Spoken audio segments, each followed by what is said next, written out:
Depending who you ask, Guns N' Roses vocalist Axl Rose is either considered a rock music icon who is worshipped by millions as an almost Christ-like figure, or hated as a homophobic, misogynistic, and woefully self-indulgent rock star, as well as thought of as a tyrant by his ex-bandmates. William Bruce Rose was born on February 6, 1962, in Lafayette, and suffered sexual abuse from his biological father and physical abuse from his eventual stepfather at an early age. Rose was also an outcast in school, where he was picked on for being different, but found solace in singing with his school and church vocal choir and eventually rock music. His rough teenage years were eased a bit when he befriended a Keith Richards-worshipping chap by the name of Jeff Isbell, who shared Rose's interest in music. Isbell left Indiana for the streets of Los Angeles in the early 80s with hopes of forming a rock band, and Rose followed shortly thereafter, changing his name to W Axl Rose. Namun, kami tidak akan membahas tentang perjalanan Axl Rose sampai ke Guns N' Roses, tapi kami akan membahas fakta menarik tentang Axl Rose. He was a good student, but a dropout. Though Axl Rose certainly got into his share of trouble as a kid, he was not lacking in intellect. But it was his zero-tolerance policy towards authority that became problematic. On the placement tests in school, I was always in the top 3%, he told Rolling Stone. However, he dropped out in the 11th grade, went back as a senior, then dropped out again. Apparently he wasn't stimulated or excited by the curriculum, so he took a permanent hall pass to pursue topics of greater interest, or what he deemed Axl's school of subjects that I wanted to learn about, which one day led to the authorship of the immortal couplet, "Found a head and an arm in the garbage can, or don't know why I'm here." He also studied music, though due to his stepfather's religious beliefs, he had to do so clandestinely. While most kids his age could crank their stereos or destroy their hearing with headphones, Rose had to rely on Mabel. I remember once my friend Dave called me and played Supertramp over the phone. He told the LA Times, "I just acted like I was talking to him so no one would know." The cops in Indiana didn't like him. Looking at Axl Rose over the years, listening to his music and tallying the paperwork generated by his arrests and court cases, it's easy to conclude he had a rebellious streak while growing up in Lafayette, Indiana. "Me and my friends got in trouble for fun," he told Rolling Stone in 1989. "It finally reached a point where I realized I was gonna end up in jail cause I kept fucking with the system." As an example, he cited a fight he got into with a young man who eventually befriended Rose and wanted the charges dropped. "The state kept on pressing charges, they tried other ones. I spent 3 months in jail and finally got out, but once you've pissed off a detective, it's a vengeance rap back there." The alleged harassment continued for quite a while, and included a bust for underage drinking, albeit in his own backyard. Finally Rose left Indiana to find his fortune in California, and the rest, as they say, is history. Even 2 years after becoming famous, he was still hesitant to return. "Now when I go back to see my family, I avoid the police there," he said. "I try to avoid all police in general."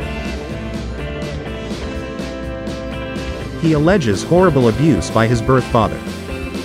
"My real father was a pretty fucked up individual," Rose told Rolling Stone in 1992. His birth father's very existence was hidden from him until late in his childhood. "I wasn't told I had a real father until I was 17, Rose said. "My real father was my stepdad, as far as I knew." Eventually, he came across some insurance papers and other documents that revealed the truth, adding more confusion and pain to a life that didn't need more of either. When Rose was 2 years old, his parents split, which according to Rose, led to his being kidnapped by his birth father. While undergoing therapy, Rose recalled a horrific incident. "I remember a needle. I remember getting a shot, and I remember being sexually abused by this man and watching something horrible happen to my mother when she came to get me." Because of his age and the awful nature of the alleged abuse, Rose buried the incident in his mind, only to have it crop up again as he got older and more confused about the relationship between sex and power, a confusion he struggled with for years. Childhood trauma left him feeling threatened by women. Axl Rose's mother married his birth father while she was still in high school, and Rose was aware from an early age that he was unwanted. "My mom's pregnancy wasn't a welcome thing," he told Rolling Stone. "My mom got a lot of problems out of it, and I was aware of those problems. These problems manifested themselves in several ways, one of which was his mother's choice of a second husband. She's picked my stepfather over me ever since he was around and watched me get beaten by him. She wasn't there for me. Rose's stepfather was a Pentecostal preacher, and in addition to allegedly physically abusing Rose, he also made every attempt to indoctrinate the boy into his narrow view of women and sexuality. Whenever there was any form of sex, like a kissing scene on TV, we weren't allowed to look, Rose told Rip. Whenever anything like that happened, we had to turn our heads.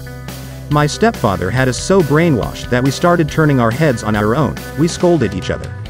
His mother, cowed by her husband's bullying, did nothing. She was, in Rose's view, too insecure to stand up to her husband, or to leave him. He left riots in his wake.